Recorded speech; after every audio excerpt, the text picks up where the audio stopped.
Welcome to the show Allowed to Talk. And on the show today, I want to talk about chapter 4 of my book, the book that I wrote. I wrote several books. And Kay Dean, Kaydean, because my name is Kate Nadine, my nickname, because my name's Catherine. So Kay Dean was my pen name that I picked when I wrote a lot of my books. Some are under my real name, Catherine Lear, a couple. And most are under Kay Dean. I might have used Kate Lear too, but this one in particular, I have one about who took my self-esteem and something about where the road ends. There's a poem book, a poetry book that has that same title, so I said something a little different. I put all these books in a bag and donated them to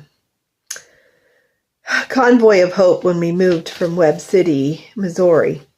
So I don't have the books, and I want to read them again, so I might before I die, because I am 67 now. I'll be 68 in January of 2025, so just to read them again, would be great. But this one I'm promoting, sort of, because guess what? I have debt now at age 67. This house, we owe $55,000 back to the bank, plus the interest puts it way over. We're paying interest of 60-some thousand. But if I could pay this mortgage of $55,000 off in the next 5 years would be great. And to sell my book with Amazon.com, the title of the book I have here, Marriage, Mind, Funk, and Mindfulness.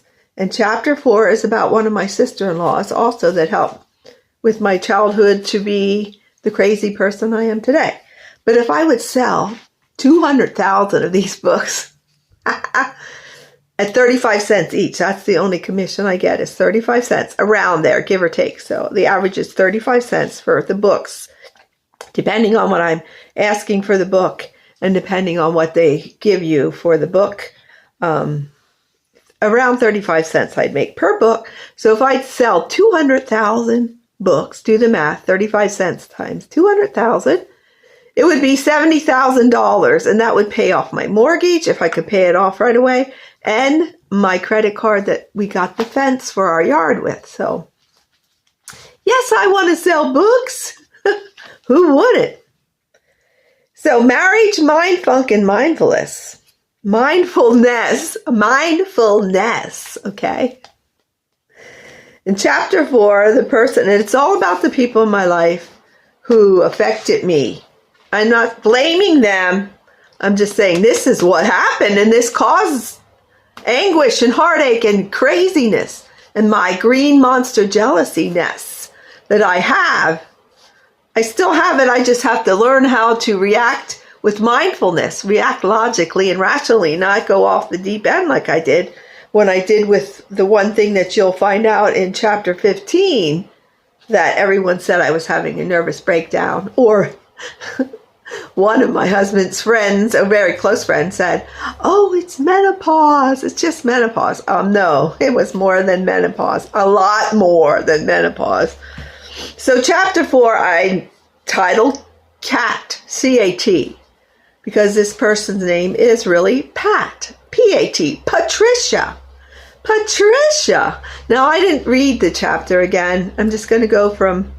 I looked at the titles so I remember the name of the chapters. And I was going to read the chapters, but I changed my mind because it makes me triggered. It's a triggering thing to read the chapters, and it brings up memories. It's the word now I can't think of it. Triggers you, and it flashbacks. That's not good for anyone. So, but I want to explain why this could happen and help someone else to understand that people in your life, if you take them seriously and think they are what they say they are, and you believe it and their actions, and you actually think the world of them with so many of these people, and you're so distraught, disappointed, but what happens causes anguish, heartache, and sorrow for you because you love the people that they are hornswoggling, pulling the wool over their eyes, taking advantage of them. So Pat, my sister that I call Cassandra in one of my chapters, I just wrote Barb here, but in the thing, chapter 10, I call her Cassandra, just because she's so innocent and I love her so much. She's very easily taken advantage of, my sister Barb. Not that that's not a good thing. It's okay if the person that's needing your help is trustworthy and truthful and honest, all those words. But Pat, she was already married and had a different name than her maiden name when she met my sister Barb working in a place, a factory, down near Reading, Pennsylvania, where they worked. I don't know if it was a hat factory or not, but it was because Barb worked in a hat factory that made the hats actually for the one Olympics one time. So that's pretty cool, my sister Barb. And people have goodness and we all have evil, sin, wrong, we do it. But Pat had a different name, not her maiden name, but a different name because she was married and had 2 kids, a boy and a girl. And they were still young, little, under 10. But Pat was so nice to Barb and she wanted her, Patricia, to meet my brother John. So let's make this long story short. She met my brother John. She wanted me to meet her sister Bonnie when I'm like, oh, okay, Bonnie seemed like a worse than me derelict in our teenage years. So, we didn't stay friends too long because she was from another area of Pennsylvania too. And, but Pat dated my brother. They got married. They had a little girl together. When the little girl was about 3 years old, that's a guess for me because it's all like, but I know all this stuff happened. I don't have the right years and sequence, but I know all this stuff happened. So my brother John buys a house out on the other side of Mount Zion, Pennsylvania, and they fix this house up. No, that's not good enough. Then they have to buy a house out near Fort Indiantown Gap and put in a pool, which I thought was cool. A pool, we swam in the pool maybe twice, till a note was left on their front porch saying, if your wife doesn't stop cheating with my husband, I'm going to take your kittens and cut them up. You're going to find your kittens, because they had cats out there. It was in a country area. So I'm going to take your cats and cut them up into pieces. And it just so happened I stayed overnight that night. And the note was there. And I was like terrified this person was going to come and cut us up or something. They're going to chop up these cats. So to make this long story about that short, I think I did wet the bed there, but she was kind to me and just changed the sheets. But I'm pretty sure I'm like, I don't know, 10 years older than their child, maybe 12. I don't know the exact years. I know we're both old now and up there in years. I'm the youngest of 10, but my brother John loved that woman so much. And she gave her so many chances, but she still had to have bigger and better, whatever. You have to think about that. Is it this or that or this or that? More money, more money, more money, more money. And also my mom, like I wanted to say yesterday, is a rescuer. She'll rescue people. She thought the world of Patricia, of Pat. And Pat, finally my brother left her. The little girl was 3 or 4 when all this happened, and John moved home with my mom after these other 4 were grown up and teenagers and doing their own thing. So I'm going to guess 14 to 16 when all this happened. So I didn't spend as much time with John's daughter as I did with the other 4.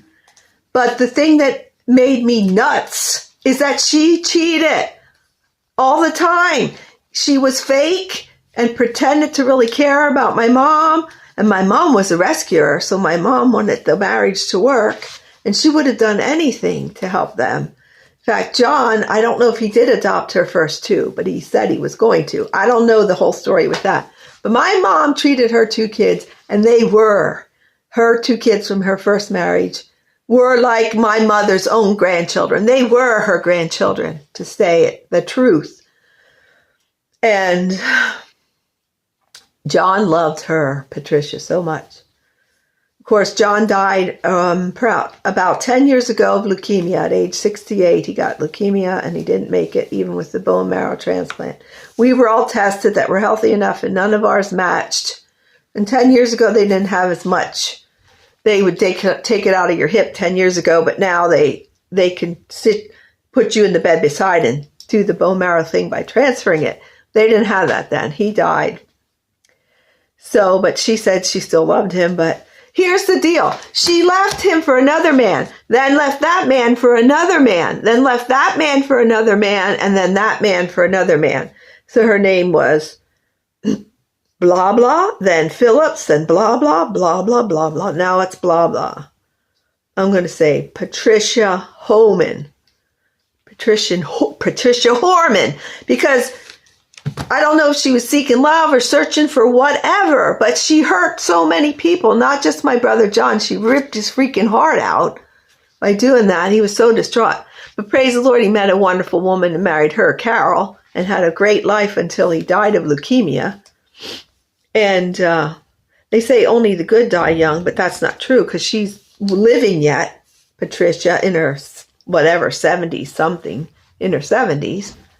But life isn't fair, as we know. But I got so angry on Facebook. I was her friend on Facebook thinking, she needs the Lord, she needs the Lord, she needs the Lord. She thinks she has the Lord. But she commented that she has a picture of my mother, who wasn't my mother for many years, until I was in that bad car accident and almost got killed going to the homecoming dance. My mom realized, hey, I do love this child of mine, and did things for me more than, but doing things isn't showing love, but teaching them and telling them things is, helping them through childhood, through your teenage years and all that. But she said she had a picture of my mom on her fridge, and she talked to that picture every day, because my mom's been dead for a long time. And I just commented, I ripped her a new rear, and I was wrong for it, but I couldn't stand it anymore. She's one that I want no contact with. And she acts like, oh, she's so afraid of me, like I'm going to hurt her little precious old lady body. Well, honey, I'm an old lady too. But I'm angry because of my childhood that I had to deal with your shenanigans, Patricia, if you ever watch this. And I just said, you shouldn't be talking to my mother or your mother, ex-mother-in-law, XXXX, because you had so many more after that, 5 different last names. If you read the book, you'll see what I'm talking about. Her name's Kat in the book on chapter 4, but her name's Pat, Patricia. I called her Pat. You should be praying to God every day, talking to the Lord about it. And then I just ripped her a new butt. And she blocked me, and before she blocked me on Messenger and Facebook, she says, you used to be one of my favorites. I like to hear her voice saying that. Bullshit. You were being used, Kate, that's all. Like she used so many people in her life. When she needed Jesus, not sleeping around, not pretending to care or acting like she is the wonderful woman in the world and I just didn't do anything wrong. Just like if you tell someone, like if I would tell my sister-in-law, Kathy, who gaslit me. First she love bombed and gaslit and then discarded and treated me like crap, took everything I told her over the 5 to 7 years that we were close. And she attacked me with it. And she was keeping notes. But if I say, you remember that? She'd say, oh, I don't remember. I don't think you told me any of that. Because she can't handle the truth. And neither can Patricia. So it's a losing battle to tell them off. It's just the best to say no contact. And that's what I'm trying to do. So I hope you're having a wonderful day. You keep singing, dancing, making music, and having fun as much as possible.